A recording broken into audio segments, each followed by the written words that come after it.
Let me know when you guys are able to see my screen. Yes, sir, we can see. Okay, great.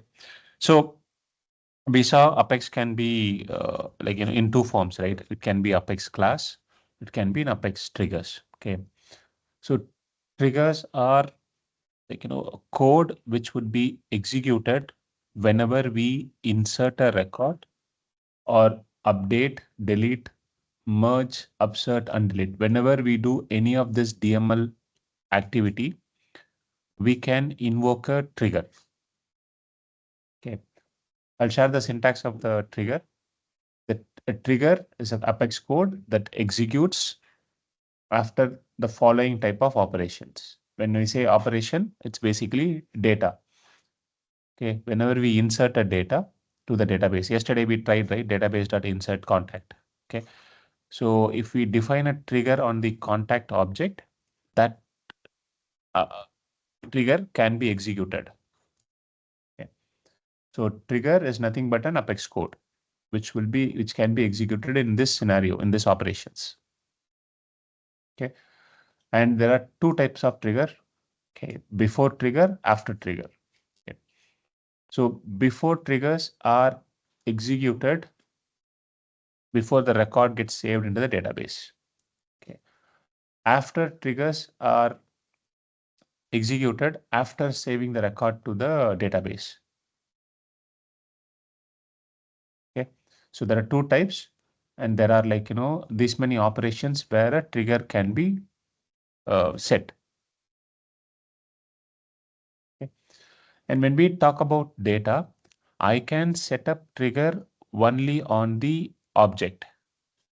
Okay, on Salesforce object. Okay, I cannot have a trigger defined like a class and invoke it from Apex. We cannot do that. Okay, I'll show an example. Focus all of this. So we created contact controller.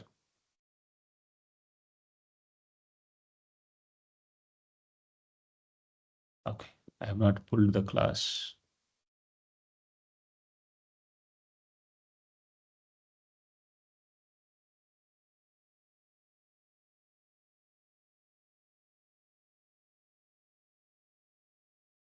Let me pull the class. Source. I'll have a separate session for SFDX. Okay, to do the retrieval, like what package XML, all of these. Okay, we have built this contact controller class. Okay, so like this, you cannot define a trigger. You have to define a trigger against a Salesforce object only. Okay, I'm trying to create a trigger now on the employee record. Let me try to create a trigger on this object, pharmacy employees object. Okay.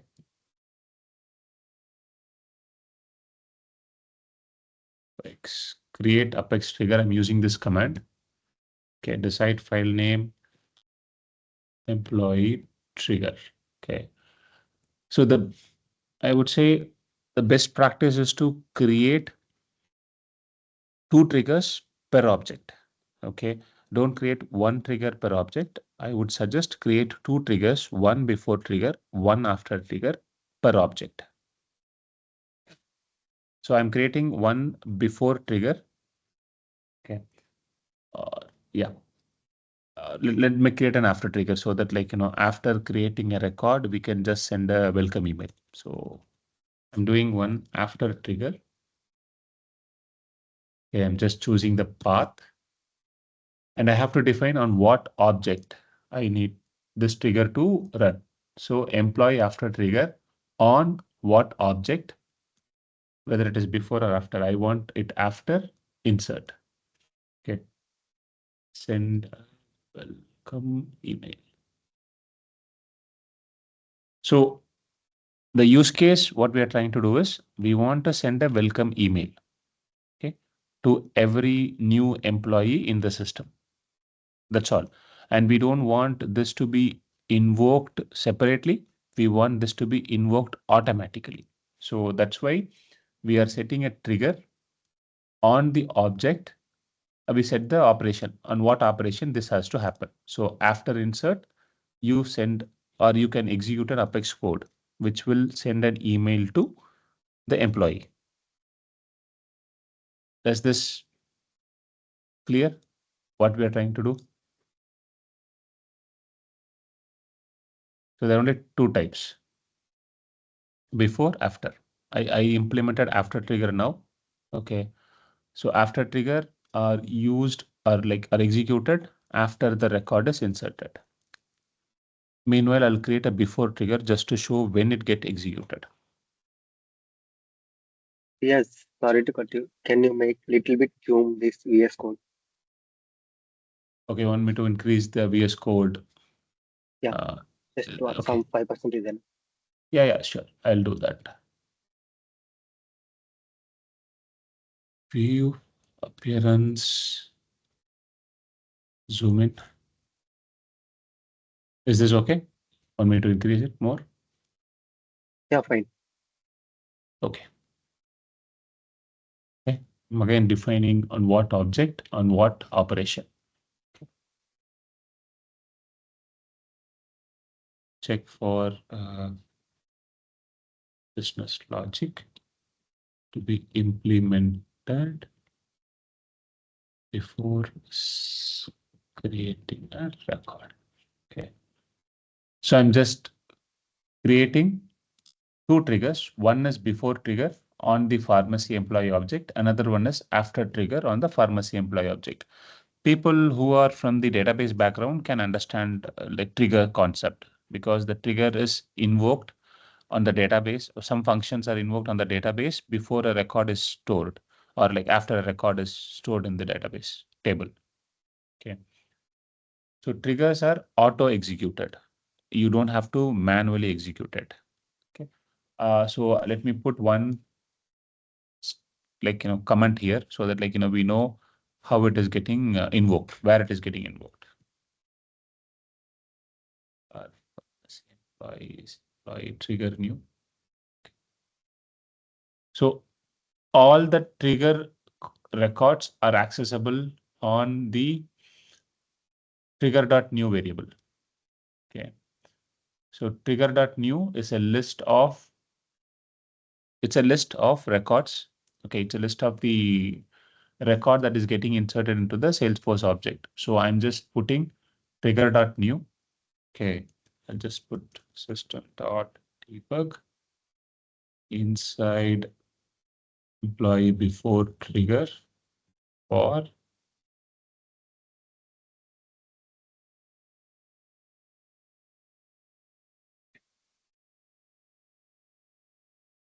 okay. I'm just taking the help from here. I'll just add the name.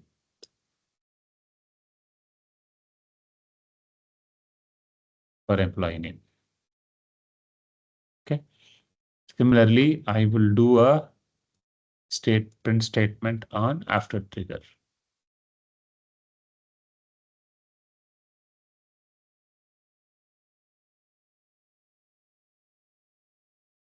Okay. I'll call the ID.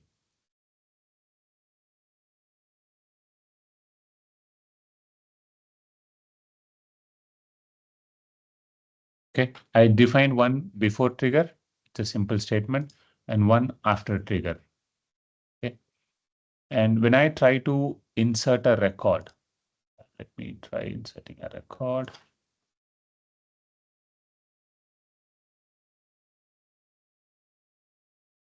Okay, since you guys are in VS Studio Code, since all of you have set up VS Studio Code, we can execute Apex from Visual Studio Code itself. Okay, I'll just go to Manif scripts folder. This folder gets created in all of your Salesforce project. Okay, under Apex, I'm creating one new file. Today's date is 16th of 24 dot Apex. Okay, so here I'm trying to insert an employee record. Okay.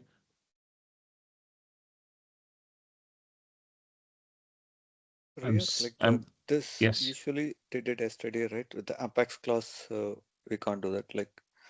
Or do we need to do it in the code only? Trigger and other stuff. Trigger stuff.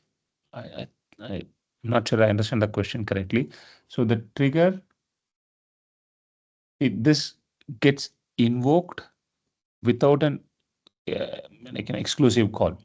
Okay, but here the employee controller create employee, we have to make an exclusive call to this code. Whatever it written in trigger, there is no exclusive call needed. Okay. Let me show in the UI what I mean, no exclusive call.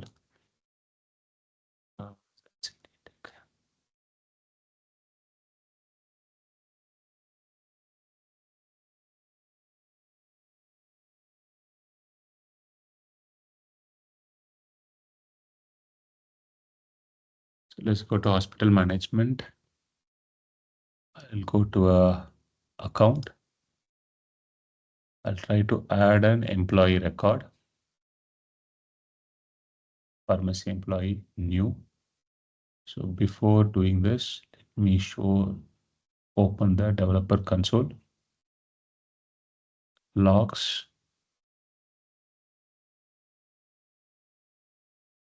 Pharmacy employees, new employee. Let me create Gautam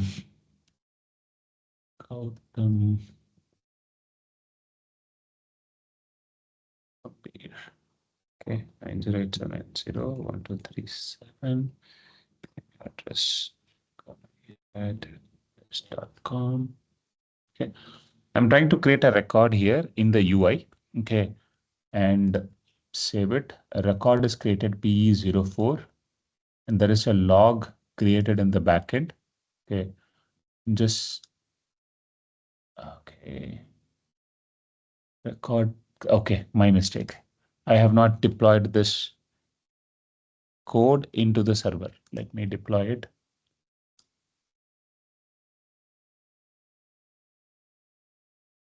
After trigger, I'm deploying. So what I'm doing as part of the deploy, I'm moving the code from my machine to the server. Okay, and this got deployed successfully. It says it's created. Let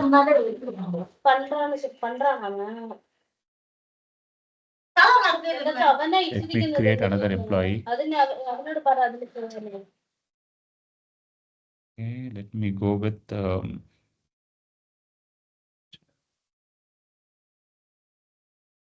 Jadeja. Okay, 9390128. Jadeja@this.com. I'm creating a record. Save. Record is created. A log is created. So as you guys can see, we have not invoked the trigger manually. The trigger gets invoked automatically. Okay. The name field was null in the before trigger because the value, it's an auto number, the value was not assigned because it is not saved in the database yet. Okay. But after trigger, in the after trigger, we are able to access both name and ID. So this gets executed automatically. So before insert, code executed before writing to the database, and after writing to the database, the after trigger is invoked.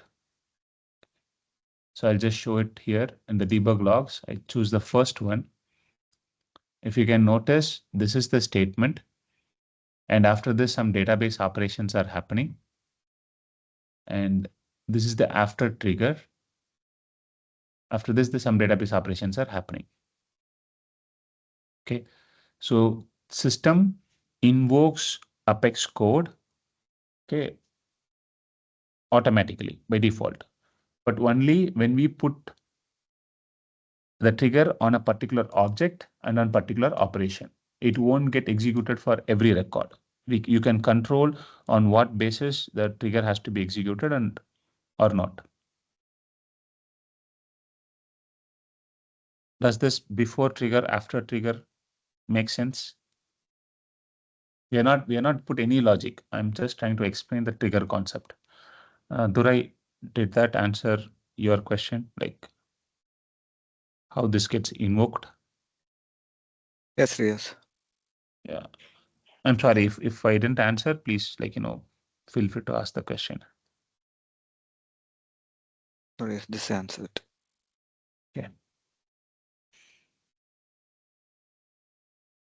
So, with respect to triggers, there are, there are two types, before, after, and I want to make sure you guys understand the context variable.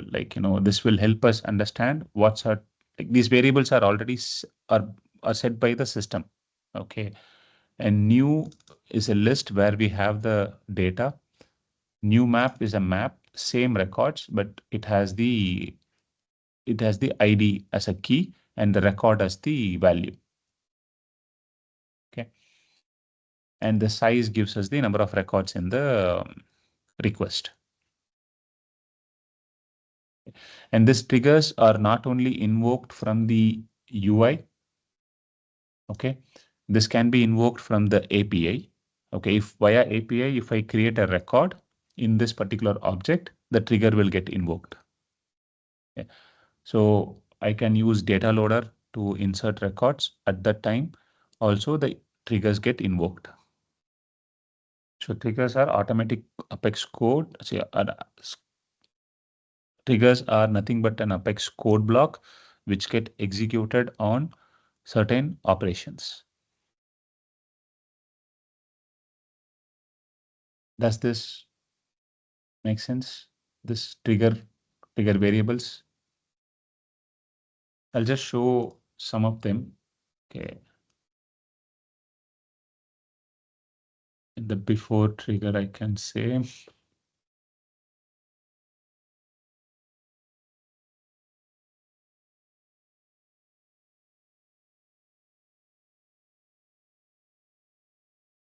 Okay.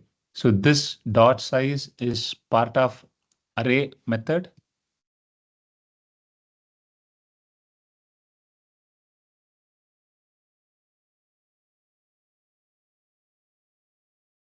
This is part of your trigger context.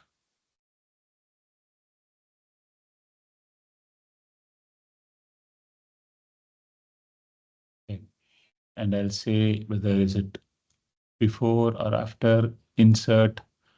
So all of these variables can be used to differentiate which code to execute on what condition or on what action. If I don't want my code to run on particular condition, we can define those conditions. Okay. So let me say we wanted to send an email, right?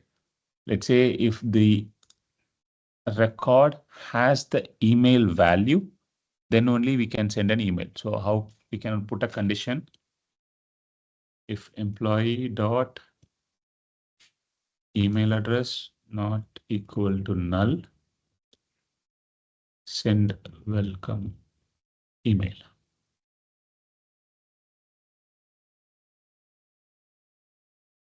I don't know where the email manager came from. Okay, but yes, we'll send an email. I'll share the syntax how to send an email. Okay. So I'll put one system debug for now. So it is nothing but an object, instance. And in that instance, we are able to access the variables.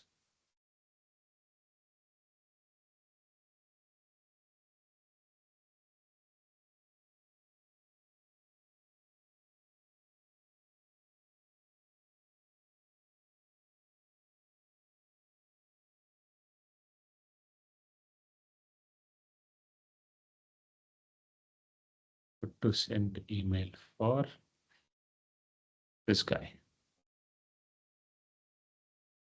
So whenever you work on VS Code, because yesterday I seen this issue. Okay, if you are going to put anything on, I forgot the name field. Let me get the field.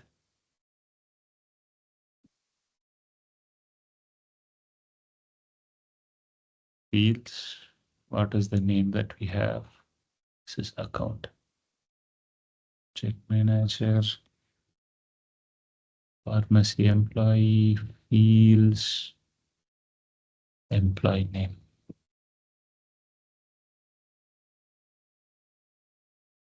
Is the email address correct? Okay. Yeah. So one thing that I observed yesterday is we were not even saving the class, but we are trying to run the class. So please make sure your class are saved when you're using developer console, or for that matter, any file that you open in developer console, make sure it gets saved successfully. Okay. When you are using VS Code, make sure your changes are deployed to the Salesforce org. If it is not deployed, you cannot, like, basically it won't be there. It will run the previous code only. Always be cautious of whether your changes are getting deployed or not. Okay. So I'm trying to create another record on employees. Create a record for employee name, Tony, and its brand. 98032 129 Tony at this.com. Okay. So I'm saving a record. And in the console, since I didn't provide any email address, okay. Oh, sorry. Did I? Yeah, provided email address. So I'm getting the message, good to send email for Dhoni. Okay. And I got the size, which we have mentioned. There are no value in the before insert, but we got value in the after insert trigger. Does this make sense? Amina? Azim? Yes, sir. Yes, sir. Yeah. Again, we use Apex to create control logic. Like the business logic can be created using Apex. Okay. And this is one simple logic that I'm saying. Okay. You can send email from like Apex class. Okay. Just copy this.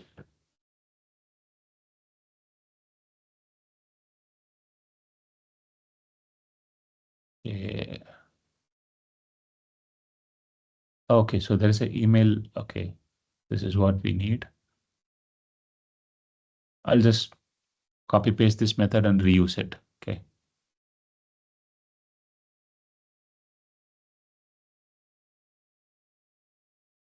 Create Apex class, email manager.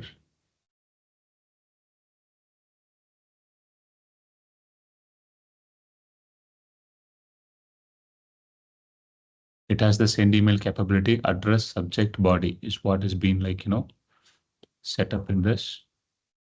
Deploy the source to org. Okay, deployed the after trigger.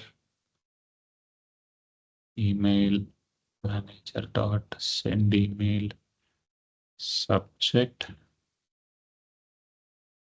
address subject body. Okay. Address subject and body. We hope you okay. Subject welcome to we have a great. We hope you enjoy our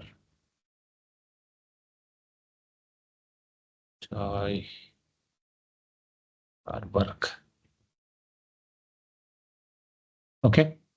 So email manager, I have deployed. Apex trigger changes are not deployed. Let me deploy the source to org. Method doesn't exist. Send mail. Okay, I used to send email, which is wrong. Deploy the source to org. There is public void. Just take here.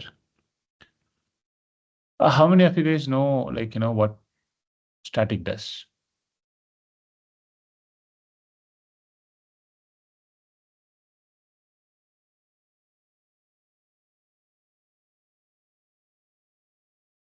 You guys are not answering. I will call somebody. Like we can call a method without creating object for that class. Without creating object for that class. Okay. Okay. Thank you, Sridhar. Let me, can you share your email address? Just want to make sure you get the email. 0. Okay, I'll take email address from the chat. Sridharraj.s@kasadara.com. Sridharraj.s@kasadara.tech.com. No, Is no, that no, right? no, no, sir, no, sir. Tech, Kasadara, only Kasadara, not Tech. Oh, okay. Is it correct? Yes, sir. Okay, perfect. Just confirm me once you receive the email. Okay. Okay. Save. Invoked. I got the log. Says email sent successfully. Let me know once you receive the email. Okay. And for some of you guys, if the email is not delivered successfully, just go back here. In the setup, check for email deliverability. Sorry. So I got the emails. Yeah, fantastic. But for others, if there is any problem in sending the email, go to deliverability in setup, check what is the access level. If it is system emails or no access, your email won't go. You have to select all email, then only the email would be sent from the system. Okay. So is this clear? How we can make use of triggers? What are the context variables of triggers? Yeah, other thing that I wanted to talk is the trigger and order of execution. This is the most important thing. Okay. I want to make sure you guys understand this. Okay. So when a record is inserted, right, and Salesforce follows certain order of how the transaction has to be executed. Okay. And this clearly states what get executed when. Okay. Whenever we save a record, insert, update, upsert. Okay. So the sequence of activities, right, are listed here. Okay. So what happens on the server? It loads the original record from the database first. Okay. Or initialize the record for an upsert statement. Loads the new record field values from the request. The request can be from your Salesforce UI, from your API, okay, anywhere. Okay. So it performs different validation checks. First, it executes record triggered flows. Okay. As part of the declarative development, we saw flows, right? There is a flow type called record triggered flow that get executed. Okay. So if it is configured to run before the record is saved, only those flows get executed. All your before triggers for that object gets executed. Okay. System validation happens. Duplicate rule check happens. And record is saved to the database, but does not commit yet. So the commit happens at the end. We saw yesterday very clearly. Okay, the commit happens at the end, actual save to the database happens at the end. If the transaction fails, the commit, stops. The commit never happens. After the database saved to the record, it executes after triggers, executes assignment rules, auto response rules, workflow rules. Okay. And it executes escalation rules, flow automation. Okay. So this flow automation, I think there is a beta version where they ensure the flow order can be set now, which is very new feature. Okay. So it executes the flow automation, basically flows, all the other flows. Okay. Executes record triggered flows that are configured to run after a record is saved. Okay. Entitlement rules, roll-up summaries happen, parent record gets updated, sharing happens. Okay. We saw about the sharing, right? What data to be visible to what user. Okay. and it commits all DML operations to the database. If there is any failure in any of this step, the commit didn't happen, the transaction will fail and we exit from the system. If we use the database function, then only for the success, the commit happens. For the failure, we get the error and we have to process it. Okay. So some logics are executed after the commit, like sending email, running asynchronous jobs, all of those. Okay. So this is the order Salesforce follows when you try to insert, update, or upsert a record. Okay, I'll share the link to this. This is, I would not, I would call this like, this is very, very fundamental. Okay. Because as part of your application development, you would be setting up validation rules. You would be setting up flows. You would be setting emails, right? You would be setting assignment rules, all of this. But you need to understand if some of them is not working, just make sure you refer this and understand your operations are properly set. Okay. Okay. This is too big of an information to digest. Okay. I'm not expecting you guys to digest any of this right now, but I want you guys to be aware that there is an order of execution that is followed by Salesforce for every record that is created or updated. Okay.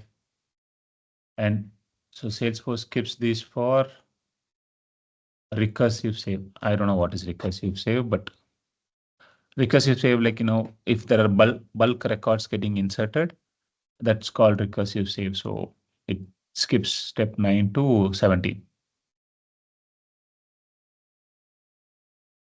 So I will share this link again. This is again available on Google, but take a printout of this and keep it handy for you with you guys.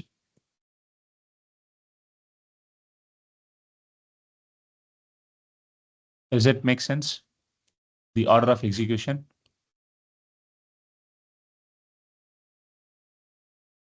Questions?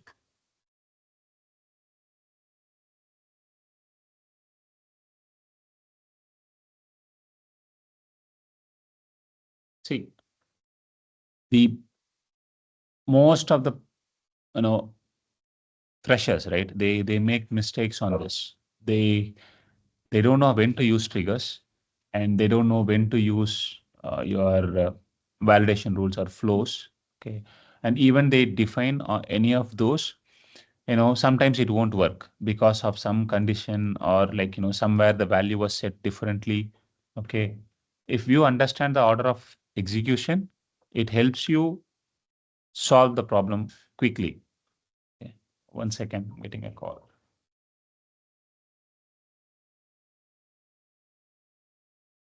Yeah, Ashish. Okay, just 1 second. Hey, yep.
Okay, sorry for that, guys. So yeah, like most of us during our early days in Salesforce, we tend to make mistake around this. Okay. Okay, from triggers, we can invoke Salesforce Apex classes. Okay, so we can invoke all the Apex classes, whatever we have invoked in our anonymous window. Okay. Similarly, you can instantiate an object, you can insert other records, all of those operations can happen. It's Apex code. Yeah.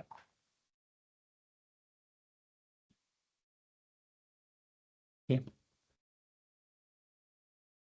Okay. And I want to cover on the bulk request. Okay. Whenever we handle with triggers, we have to be very cautious of the bulk inserts.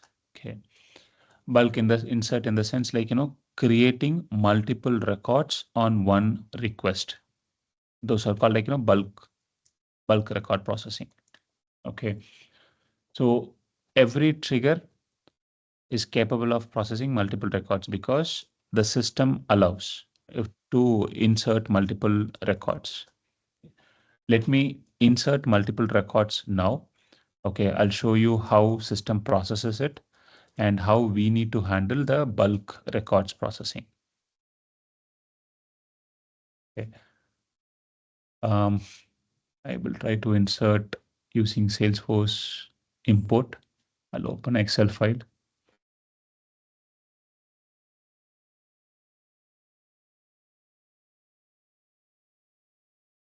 So Salesforce has many tools. Salesforce Data Loader is one such tool. Okay. And also Salesforce provides custom imports. If I go here in the setup, port data import wizard, using this, I can import data to the system to the org. Okay. Let me create the file first and then we'll insert. Okay. Yes, So- sorry to cut you. Like Yeah. you published that, right, trigger? Is there any components you need to install it? I'm trying to check that option. It is not coming yet. No component needed, but you have to be inside a Salesforce project for this to work. You have to be in a Salesforce project. Okay. Okay. So morning we And- created that, right? Like the sample stuff and the same stuff I'm trying to create a trigger and I'm trying to publish it, but it is not prompting that publish option. Okay, can you share your screen? Yeah, you have to be connected to a Salesforce org. You're able to see my screen. Not yet. 1 second. So this is added it. Okay. Yeah, now I'm able to see your screen.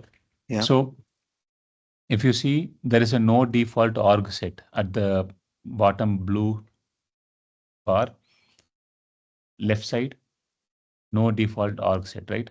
So as part of this project, there is no Salesforce org connected. Okay. Okay. We need to first connect to an org. You choose authorize an org and use production. With Sandbox, right? The production we can try it out. No, production, because your developer account are all production. They're based out of login.salesforce.com. Give a name for, like, what is your developer edition account username? Email address you're referring it? Username, yes, that the name that you use to log into Salesforce. No, it would be gone. You have to redo it again. Oh, okay. Yeah, VS Code can't complain.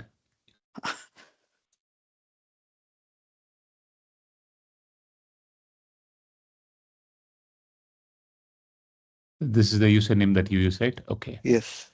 Now VS Code will interact with Salesforce to authorize your username.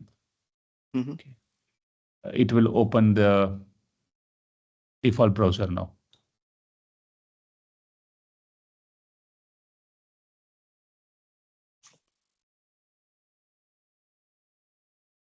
Why it is taking this much time? You can click on the browser. Oh God, it's opening in a different Yeah. browser. Let me try it out. Yeah, you have to log in. That's all. It will Oh. it will grant authorization for you. Okay. Yeah, every one of you has to do this, guys. You have to connect your org. You have to allow. No, don't deny, allow. I'm giving it a lot. Okay, now you go back to VS Code. So authorize is successful. Now, if you do right click and okay, and on contacts is not correct. We don't have an object called contacts. It has to be contact. Were you seeing a error? Sorry. Line number 1. Sorry, here it won't give error. But, When you deploy, it will throw error. Oh, okay.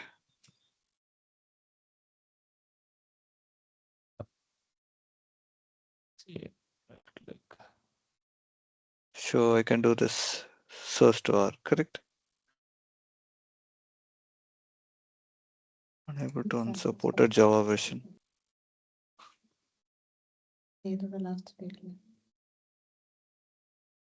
Riyas?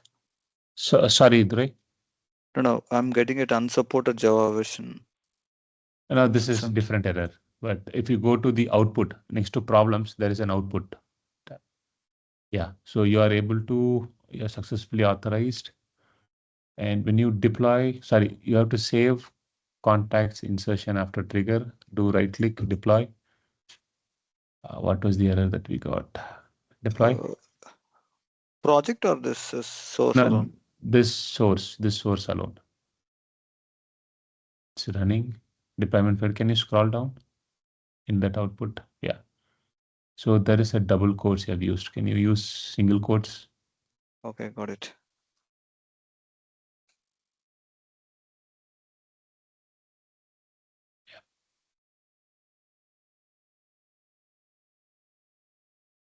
Save, deploy. No, still it is prompting it. No, you have to deploy. You have not deployed it.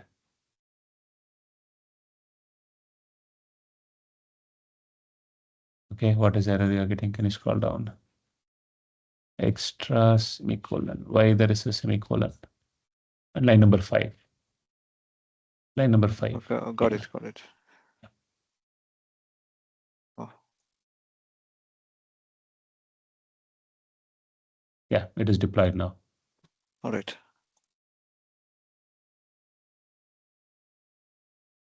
So when, yeah.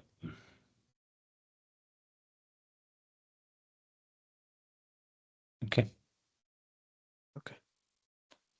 Cool. Oh, Okay, let me let me share stop. my screen again. Yeah, Yeah. I stopped it. Sure.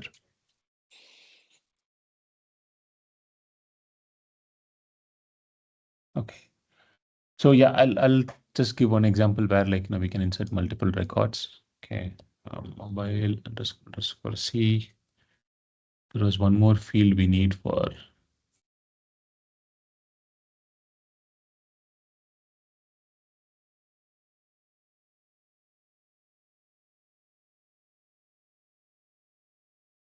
Okay. Is there any other required field?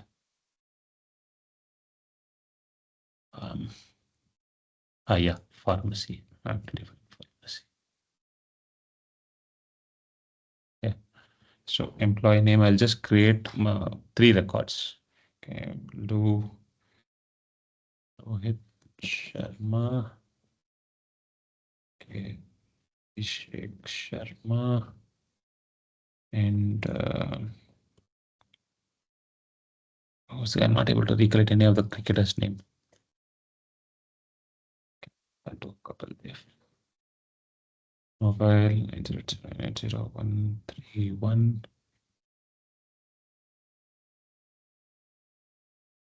True.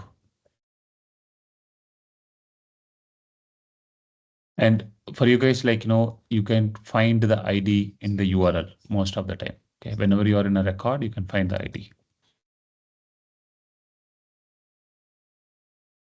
I don't want to give same ID. So 2, 3.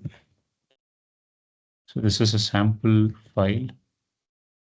Downloads, employees, insert bulk. Save. I'll use the import wizard to to insert the records. Okay, I'm launching the wizard. This is to showcase how our trigger works with multiple records. Okay, so before that, let me make sure, like, in this for loop, we will get all the records.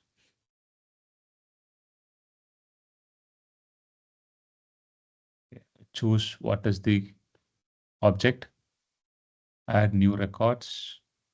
There's no match by ID. Yeah, trigger explosion process. I don't know what is it. It accepts only CSV file. Okay. We send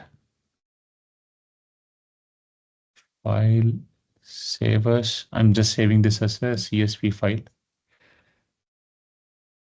Save. Okay.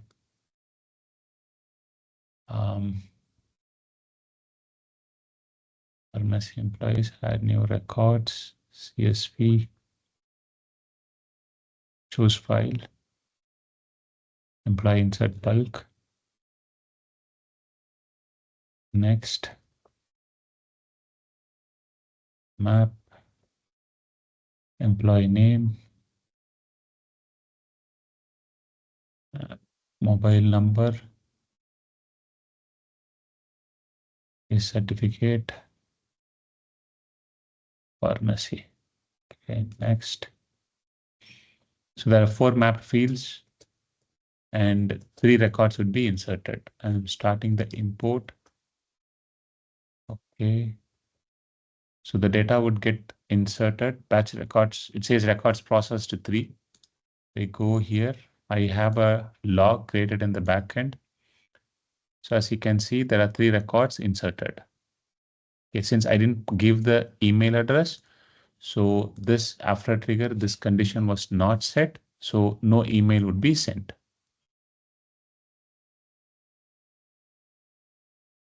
Okay, 3 records are inserted, which we can see here.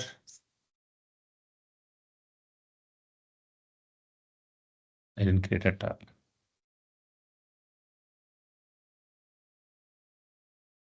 So this would be our Kapil Dev record. Okay. So whenever we work with triggers, we have to be very careful on the bulk record handling. Okay. We have to be very cautious. We cannot just use trigger new of 0. Okay.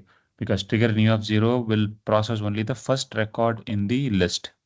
We have to be always processing for all the record that is coming in the request. Okay. Good. I'll stop here. Okay. Let me know what sort of questions that you guys have. Vias, how Yes. did this console got opened when you the debug mode, right? When you run it I from have to keep the developer console open. Like, basically, if you keep it open, this is at the back end, right? Like, system generated logs. Okay. Okay. These are temporary. If I do a page refresh, these logs would be lost. Yeah. They won't Okay. get stored. Oh. Keep the developer console open so the logs can be trapped here. Okay. The other way is you have something called debug logs. This is more persistent. So like for some period of time. Okay, not just for the session. Sir, Yes, sorry to interrupt you, sir. I no have a problem. call with Ashish. Can I take a leave? Yeah, please. Bye. Okay, sir. Thank you, sir.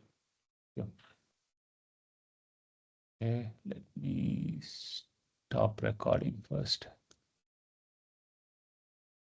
Sharing. Record, stop. Yes, so let